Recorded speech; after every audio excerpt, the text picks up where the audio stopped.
მინდა დიდი მადლობა გადაგიხადოთ. როგორც ყველა მიცის, ეს ბევრჯერ გაშუქდა.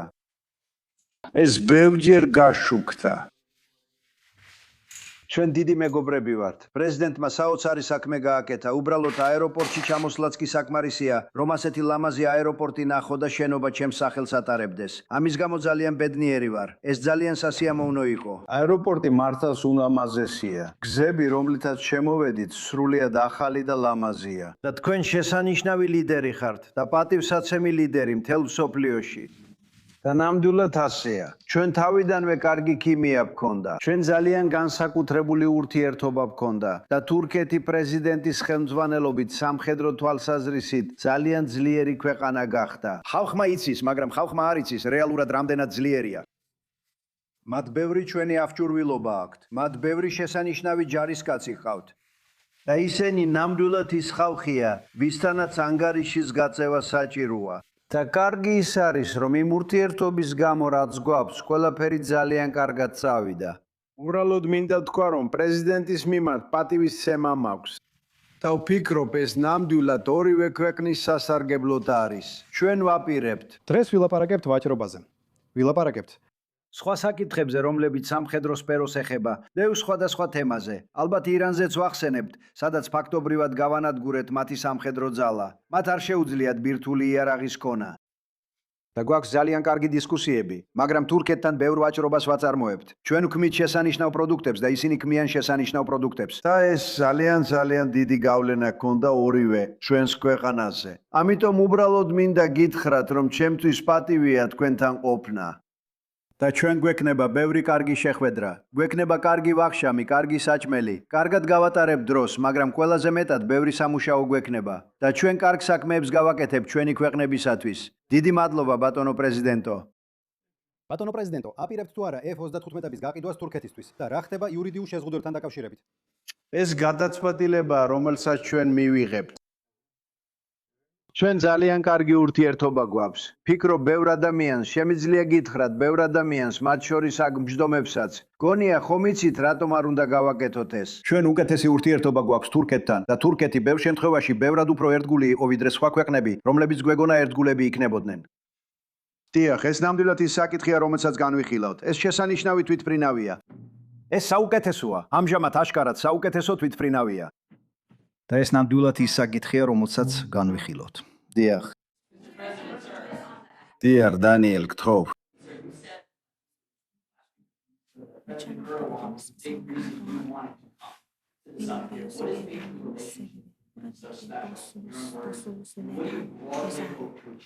არასოდეს იცი, რატომ არის ურთიერთობა განსაკუთრებული? ზოგიერთ ადამიანთან კარგად ეწყობი, ზოგიერთთან კი არა. ზოგჯერ ყველაზე რთულ ადამიანებთანაც კი ეწყობი, მაგალითად მასთან. ხოლო ზოგჯერ ყველაზე სუსტ და საცოდავ ადამიანებთანაც კი ვერ ეწყობი. უბრალოდ ვერ ეწყობი. შეიძლება არ სიმპათიებს, მაგრამ მე, იცი, ინტრიდან როცა შევხვდით, ერთმანეთს შევეცხვეთ. ყავდა პასტორი, როგორც მახსოვს, მისი სახელი იყო პასტორი ბრანსონი. ეს ძალიან მნიშვნელოვანი ამბავი იყო. და ეს ძალიან ტრაუმული იყო. მას მიუსაჯეს ხანძლივი პატიმრობა. მე კი ვფიქრობდი, რომ უდანაშაულო იყო და დაურეკე. სხვა ადამიანების რეკავდნენ. მათ არაფერი გამოვიდათ. მე პრეზიდენტს დაურეკე და მან მაშინვე გაათავისუფლა. ეს იყო რაღაც, რასაც ევანგელიკელთა საზოგადოება არასოდეს დაივიწყებს. და იმიტომ, რომ ის კარგი ადამიანი იყო, პასტორი ბრანსონი. ესე რომ იცით, უბრალოდ ესეთი რაღაცები ჩვენ ყოველთვის გამოგვივიდა. და ვფიქრობ, ეს თავიდანვე იყო ასე, პირველი წუთიდან. უბრალოდ როგორც ადრე ვთქვი, ეს არის ჩვენ შორის ქიმია. არის ადამიანები, ვისთანაც კარგი ქიმია არ მაქვს, ამას გეტყვით. და ამასაც ვაგვარებთ. მირჩევნია შედეგი მივიღო. ეს არ მიწოს. თქვენ ფიქრობთ, რომ ევროპაში ჯარების შემდგომი შემცირება მოსალოდნელია და კმაყოფილი ხართ იმ პროგრესით, რაც ნატოს მოკავშირეებს აქვთ? მიღწეულია, ვნახავთ. ძალიან იმედგაცრუებული ვიყავი ნატოთი. და გულწრფელად რო ვთქვა, რომ არა, თურქეთში ჩატარება, სადაც ჩემი მეგობარი ძალიან ძლიერი ლიდერია, ძალიან ძლიერი ადამიანია, შესაძლებელია რომ არ დამესწრო. ვიგრძენი რომ უნდა დავესწრო, იმიტომ რომ ვიცი, მან ყველაფერი გააკეთა. ნატოს თურქეთში ან სხვა ნებისმიერ ადგილას ჩატარება დიდი მოვლენაა. ეს მართლაც დიდი მოვლენაა. მაგრამ ჩვენ კარგად არ მოგვექცნენ, რადგან ირანში რაღაც გავაკეთეთ. ჩვენ არ გვჭირდება არავის დახმარება. მათ დახმარებაც კი არ მინდოდა, მაგრამ სანამ რამეს თხოვდით, თქვენს რომ იქ არ იქნებოდნენ და ჩვენ ტრილიონობით დოლარი გვაქვს ნატოში ჩადებული. რატომ? ევროპული ქვეყნების დასაცავად და სხვების, კანადის და ასე შემდეგ, მაგრამ ხალხის, ქვეყნების დასაცავად ზოგადად, ადრე ეს იყო საბჭოთა კავშირი, ეხლა კი რუსეთია. და მე ვამბობ, ეს კარგია, მაგრამ იფიქრებდი, რომ ისინი ძალიან მზად იქნებოდნენ, რომ რამე გააკეთონ ჩვენი დასახმარებლად. და სინამდვილეში ასე არ იყო. გაერთიანებული სამეფოს შემთხვევაში პრემიერ-მინისტრი მგონი ის თანამდებობაზე აღარ არის. შეიძლება ამის გამოც ეს ძალიან არაპოპულარული რამ გააკეთა. მან თქვა, არა, ჩვენ ომის დასრულების შემდეგ დაგეხმარებით. მე უთხარი, ესეთი დახმარება არ მჭირდება. საერთოდ არ მჭირდებოდა დახმარება და გარკვეულწილად ადამიანებს ვამოწმებდი. ვამოწმებდი იქნებოდნენ თუ არა ისინი ჩვენს გვერდით, რადგან დიდი ხანია ვამბობ, რომ ჩვენ მათ ვეხმარებით, მაგრამ არ ვარ დარწმუნებული, რომ ისინი ჩვენთვის იქნებოდნენ. და იტალიამ უარი გვითხრა, გერმანიამ უარი გვითხრა და საფრანგეთმაც უარი გვითხრა. და ეს ნორმალურია. მაგრამ იცით, რატომ ხარჯავთ ასობით მილიარდ დოლარს და ისინი ჩვენ გვერდით არ არიან? ჩვენ ყოველთვის მათ გვერდით ვიყავით. როგორც უფრო მეტი.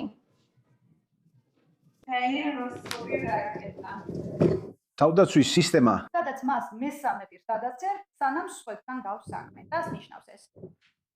ეს გარიგების ნაწილი არ არის? მესამე პირი, მესამე ვისთან მიმართებაში. არის შეშფოთება რუსული ანტისარაკეტო თავდაცვის სისტემებთან დაკავშირებით. დაგვთ ეს შეშფოთება ამ სისტემასთან დაკავშირებით. მე საერთოდ არანაირი შეშფოთება არ მაქვს არაფერთან დაკავშირებით. ანუ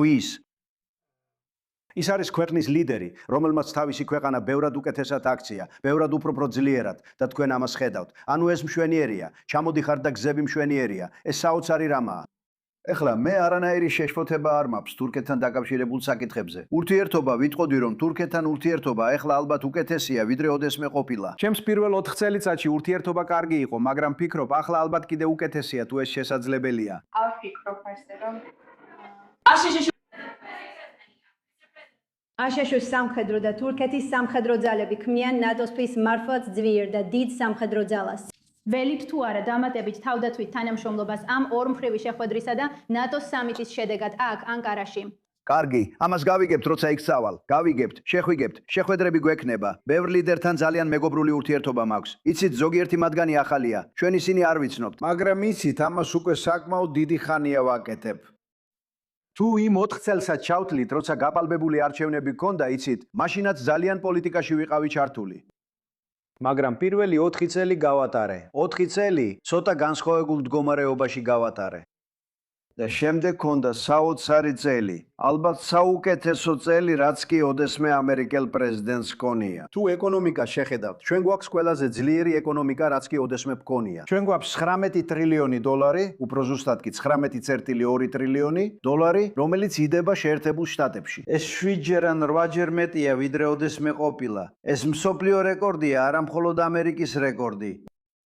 და ახლა ხან წავიკითხე სინამდვილეში როცა მოვდიოდი, მომცეს ინფორმაცია მანქანაში ვიჯექი იმ ლამას სხენებთან, იმ დიდებულ მხედრებთან, იმ დიდებულ ჯარისკაცებთან ერთად. და სააგენტოებიდან გავრცელდა ინფორმაცია, რომ Toyota მექსიკიდან ამერიკის შეერთებულ შტატებში გადადის და აშენებს ერთ-ერთ ყველაზე დიდ სატვირთო და ავტომობილების ქარხანას, რაც კი ოდესმე აშენებულა.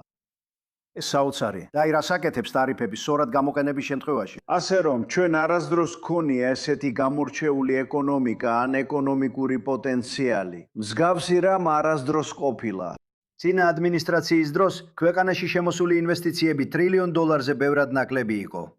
და ჩვენ 19.2 ტრილიონზე ვართ რეალურად პირველ 12 თვეში, რადგან სწორედ მაშინ დაიწყო ეს ყველაფერი. ასე რომ ჩვენ იქ უკვე წელიწად ნახევარია ვართ. ასე რომ ეს რიცხვი ახლა მნიშვნელოვნად უფრო მაღალია. მაგრამ 19.2 ტრილიონის სკოტ 12 თვის განმავლობაში. ესეთი რამ არავის უნახავს. ესე რომ ჩვენ აშკარად ყველაზე ძლიერი ეკონომიკა გვაქვს. ამჟამად შეერთებულ შტატებში უფრო მეტი სამუშაო ადგილი გვაქვს ვიდრე ოდესმე. და ჩვენ შესანიშნავი ურთიერთობა გვაქვს ზოგიერთ ქვეყანასთან ვაჭრობის მხრივ და თურქეთი ერთ-ერთი მათგანია. ეს არის მომწონს. მაგრამ მათ შეერთებული შტატებიდან თვითმფრინავები იყიდეს. და როცა შეერთებული შტატებიდან თვითმფრინავს ვკიდულობ, თუ ძრავის რემონტი ან სხვა რაღაცები კეთდება ძრავებზე, სხვადასხვა რამ ხდება, მათ შორის უბრალოდ ტექნიკური მომსახურება. მე ვფიქრობ, რომ ჩვენ გვაქვს ვალდებულება უზრუნველყოთ ძრავების ტექნიკური მომსახურება და მათაც დავეხმაროთ ძრავების ტექნიკურ მომსახურებაში. როცა ჩვენგან თვითმფრინავს ვკიდულობ, რას ვაპირებ თქვათ? შენ თვითმფრინავს ვკიდულობ თუ ძრავს სჭირდება შეკეთება ან ძრავის რეაბილიტაცია, ან თუნდაც გარკვეული განახლება. მაგრამ მე ვფიქრობ, რომ ჩვენ გვაქვს ვალდებულება ეს გავაკეთოთ. რას აპირებ? იტყვი ამას არ გავაკეთებო. მოусმინე, თურქეთი იყო, ვიცი. ბევრი ადამიანი არ ეთანხმება, თუმცა ვფიქრობ, დროთა განმავლობაში ისინი იწყებენ. თურქეთი ჩვენთვის დიდი მოკავშირე იყო. თურქეთი იყო, თურქეთს შეეძლო, მეორე მხარეს გადასულიყო. მათ ირანი ძალიან კარგად იციან და იციან პრობლემები ირანთან. მაგრამ ისინი ძალიან მნიშვნელოვანი იყვნენ, რამდენიმე სხვა ქვეყანასთან ერთად დახმარებაში. მათ შეეძლო ჩართულიყვნენ ბრძოლაში. იცი, ზოგი ადამიანი საუბრობს მათ ურთიერთობაზე ისრაელთან. მათ შეეძლო ჩართულიყვნენ ბრძოლაში.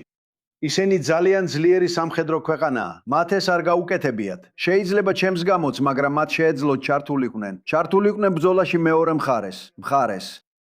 ისინი ერი არიან, რომელიც ძალიან კარგია. და როგორც პრეზიდენტს, მხოლოდ საკუთარი სახელით შემიძლია ვილაპარაკო. ისინი განსაკუთრებულები იყვნენ ბევრ მხრივ ჩვენი ურთიერთობის თვალსაზრისით. მათ შორის ირანთან ომის დასრულების მცდელობით, ან როგორც არ უნდა უწოდოთ ამას. ეს არც კი არის ომი, ეს სამხედრო ოპერაციაა. ეს არის ბირთვული განიარაღება. რეალურად ეს არის ირანის ბირთვული განიარაღება, რადგან არ მგონია, რომ მასაც სურს ირანს კონდეს ბირთვული იარაღი. ამაში საკმაოდ დარწმუნებული ვარ. სინამდვილეში ამაში სრულიად დარწმუნებული ვარ. ასე რომ, როცა ისინი ჩვენგან პროდუქტს ხიდულობენ, იქნება ეს თვითმფრინავი თუ სხვა რამ, როცა ტექნიკური მომსახურების დრო დგება, მგონია რომ ჩვენ გვაქვს ვალდებულება, ხომ ასეა, დავეხმაროთ მათ. რას ვაპირებთ გავაკეთოთ? თქვათ ვეუბნებით, რომ არ მოგცემთ საშუალებას გამოიყენოთ პროდუქტი, რომლის ყიდვაშიც ბევრი ფული გადაიხადეთ. და განსაკუთრებით მაშინ, როცა ეს ქვეყანა გულახდილად რო ვთქვათ, შეერთებულ შტატებს უფრო მეტად დაეხმარა, ვიდრე ბევრი სხვა, უფრო ტრადიციული ქვეყანა. ეს არ მომწონს.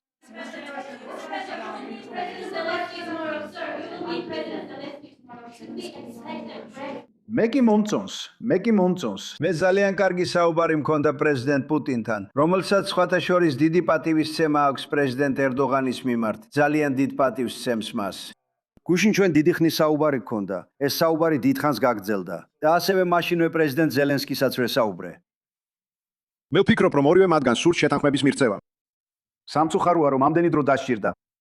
მაგრამ ვფიქრობ რაღაც გამოვა და პრეზიდენტიც გვეხმარება ამაში, მაგრამ გონია რაღაც იქნება. იცით, მე 8 ომი დავასრულე. და ვფიქრობ, ჩვენაც დავასრულებთ. და მე ეხლა ეს ნაკლებად მოსალოდნელია, მაგრამ ზოგჯერ ომთან დაკავშირებით ვხედავ, რომ როცა ყველაზე ნაკლებად მოსალოდნელია, სწორედ მაშინ ხდება. მე ძალიან კარგი საუბარი მქონდა პრეზიდენტ პუტინთან. ძალიან კარგი საუბარი მქონდა, შეიძლება ითქვას, როგორც კომბინაცია. ხშირად პუტინთან კარგად გამომდიოდა, მაგრამ ზელენსკი პრობლემა იყო, ან პირიქით. ზელენსკი შესანიშნავი იქნებოდა და პუტინიც. ორივეს ეხლა უნდა რომ ეს საკითხი მოგვარდეს. უფრო მეტიც, ჩემი ცხოვრება მხოლოდ გარიგებებია, ბებია, გარიგებები კარგად ვიცი. და ვფიქრობ, ისინი ამას გააკეთებენ. ვფიქრობ, ჩვენ ამ საკითხს მოვაგვარებთ. იმედია მალე. გასულ თვეში 35,000 ადამიანი, ძირითადად ჯარისკაცები დაიღუპა. იმ წინა თვეში 24,000 იყო, კიდევ წინა თვეში 27,000 და კიდევ წინა თვეში 29,000. მაგრამ გასულ თვეში 35,000 ახალგაზრდა ჯარისკაცი, ძირითადად ჯარისკაცები დაიღუპა. და ეს სიგიჟე. ჩვენ საუბრობთ, მაგრამ თავდაცვის ინდუსტრიისთვის შეერთებულმა შტატებმა ასევე უნდა მოხსნას საბაჟო სანქციები. ბატონო ელჩო, ბარაკი აქ არის. მას ამ საფიქსზე უკვე ჰქონდა გზავნილები გასულ თვეში. ვიცით, რომ პრეზიდენტიც ამ საფიქსზე დადებითად ფიქრობს. ვაჭრობის, ლოცულობის მიზნის მიღწევა. ასევე ნატო სამიტზე აქ ბატონი ტრამპის ჩამოსვამდე უკვე დამოაცხადეს. სინამდვილეში განაცხადეს, რომ თურქეთი სამიტში შეცდომით მონაწილეობდა, მაგრამ ამავდროულად სანქციების თურქეთის მიმართ გამოკედება წინააღმდეგობაში მოვიდა. და ჩვენს მაყურებლებს, რომლებმაც შეიძლება ამ საათის დასაწყისში ჩართეს ჩვენთან, რომლებსაც ჩვენი რეგულარული გადაცემა ელოდათ, ამის ნაცვლად ახლა ანკარაში პირდაპირ ეთერს უყურებთ. თურქეთის ანკარა. ჩვენ მოვხსნით სანქციებს. ვაუ, ეს საინტერესოა. ჩვენ ვუყურებთ პრეზიდენტ დონალდ ტრამპის პრესკონფერენციას. არ მინდა რომ ამ კითხვაზე პასუხის გაცემაში დრო დაკარგოს, რადგან ჩვენ ძალიან მჭიდროდ თანამშრომლობთ მარკო რუბიოსთან, ძალიან ცნობილ ადამიანთან, შესანიშნავ სახელმწიფო მდივანთან, ასევე სკოტ ბესეტთან, პიტთან და ყველა დანარჩენთან. ჩვენ მოვხსნით სანქციებს, დროა ამის გაკეთება. კარგი? ჩვენ არ გვინდა მეგობრების დასანქცირება, ეს ძალიან მარტივია. ბევრი ხალხია, ვისაც შეგვიძლია სანქციები დაუწესოთ და ჩვენ სანქცირებულები ვართ. ჩვენ არ გვინდა მეგობრების დასანქცირება. და პრეზიდენტის სხალობით იცით, ჩვენ ძალიან კარგი ურთიერთობა გვაქვს სირიის ახალ ლიდერთან და მან საოცარი საქმე გააკეთა. წელიწად ნახევარში მან მთელი ქვეყანა გააერთიანა. და მე ძალიან კარგი ურთიერთობა მაქვს მასთან. ვიღაცამ თქვა, რომ ის საკმაოდ მკაცრია, რომ იქ იყოს. მე დავამტკიცე ის პრეზიდენტთან ერთად. ჩვენ ვიყავით ის ორი, ვისაც ნამდვილად გვინდოდა მისი დანიშვნა. და მან შესანიშნავი საქმე გააკეთა. მან ყველაფერი გააერთიანა. ეს მარტივი საქმე არ არის. პრემიერ-მინისტრ მალონისთან დაკავშირებით ის სოციალური მოსტამბლევი იყო. არ ვიცი, ფიქრობის კარგი ადამიანია სინამდვილეში. ჩვენ კარგი ურთიერთობა გქონდა, ცუდიც გქონდა. ცოტა ცუდი გახდა, რადგან მან უარი თქვა და ქმარებოდა. კიდევ ერთხელ მე მასზე დიდი ზეწოლა არ მომიხდენია, მაგრამ მან უარი თქვა ჰორმუზის სრუტეში ჩართვაზე. ან შეიძლება ითქვას უბრალოდ ირანი. მან უარი თქვა ჩართულიყო. ამიტომ ჩემთან ურთიერთობა ცოტა გამიფუჭდა. მაგრამ ის მომწონს. ფიქრობ კარგი ადამიანია სინამდვილეში, მაგრამ გონია შეცდომა დაუშვა. იცი, ისინი ბევრ ნავთობს იღებენ იქიდან. ჩვენ კი საერთოდ არ ვიღებთ. ჩვენ ბევრი ნავთობი გვაქვს. შეერთებულ შტატებს ყველაზე მეტი ნავთობი აქვს. და როცა ვენესუელასაც დავამატებთ, ჩვენ ბევრად მეტი ნავთობი გვაქვს, ვიდრე სხვებს. სრუტეები ჩვენ არ გვჭირდება. ჩვენ ამას იმიტომ ვაკეთებთ, რომ ვფიქრობთ ეს მნიშვნელოვანია, მაგრამ ის უბრალოდ ჩვენ გვერდით არ იყო. და ეს არ მომწონდა. შეგიძლიათ წარმოიდგინოთ, ეს არ მომწონდა.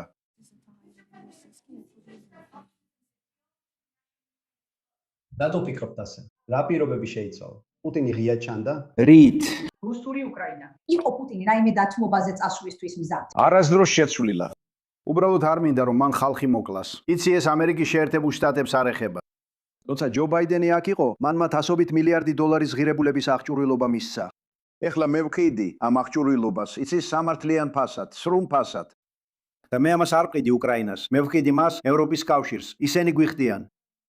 მაგრამ ჩემთან ეს არაფერი შუაშია. გარდა იმისა, რომ მინდა სიცოცხლეები გადავარჩინო. კაბს 25, 30. ერთხელ თვეში 41,000 სულს მიაღწია. ისინი მკვდრები არიან. ისინი დედას ტოვებენ უკრაინაში. ისინი დედასა და მამას ტოვებენ რუსეთში, უკრაინაში. მშვიდობით ემშვიდობებია. და ერთი კვირის შემდეგ ისინი მკვდრები არიან. ეს სიგიჟეა. და მე მინდა ვნახო, ეს ჩვენზე არ მოქმედებს. მართლა იცი, ეს ძალიან შორსაა. ეს ბევრად უფრო მეტად ევროპას ეხება. ჩვენ იქ ვართ, რომ ევროპას დავეხმაროთ, მაგრამ ეს შეერთებულ შტატებს არ ეხება. ჩვენ შორის ოკეანეა. მაგრამ იცი, უბრალოდ ვერ ვიტან იმის ყურებას, რაც ხდება. მე მინახავს იმ ბრძოლის ველების სურათები.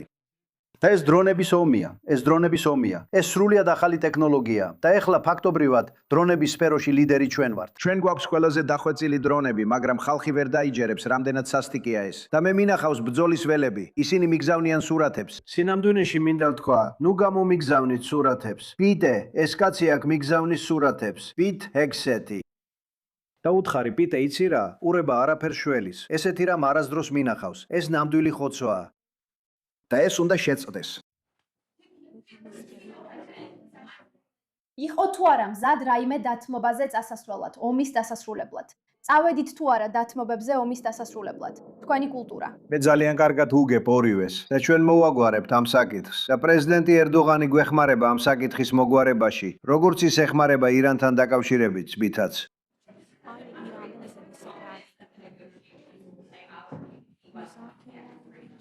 რის მიმართ?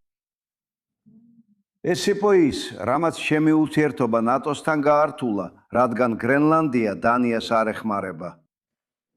დანია ფულს არ ხარჯავს გრენლანდიის დასახმარებლად, მაგრამ ეს შეერთებული შტატებისთვის მნიშვნელოვანი ნაწილია. და ის გარშემორტყმულია ჩინეთის და რუსეთის გემებით. და ეს არ მოხდება. გემები ეს არ მოხდება. ეს გრენლანდია იყო და კლავაც არის, რომელიც უნდა იმართებოდეს შეერთებული შტატების მიერ და არა დანიის მიერ. და როცა ისინი არ დაეთანხმდნენ ამას, მიუხედავად იმისა, რომ ჩვენ ვხარჯავთ ამდენ ფულს, რათა რუსეთთან ბრძოლაში დავეხმაროთ მათ და ჩვენ საერთოდ არ გვჭირდება ფულის დახარჯვა, შეგვიძლია ყველა ჩვენი ჯარისკაცი ევროპიდან გამოვიყვანოთ. რადგან როგორც ალბათ შეამჩნიეთ, ევროპა დღეს სრულიად განსხვავებული ადგილია, ვიდრე 20 წლის წინ იყო. ბევრად განსხვავებული, ბევრად სხვანაირი. ეს ბევრად განსხვავებულია და მათ ჯობს ფრთხილად იყვნენ იმიგრაციასა და ენერგიასთან დაკავშირებით. თუ ამ ორ საკითხში ფრთხილად არ იქნებიან, ევროპა აღარ იარსებებს. კარგი, დიდი მადლობა ყველას.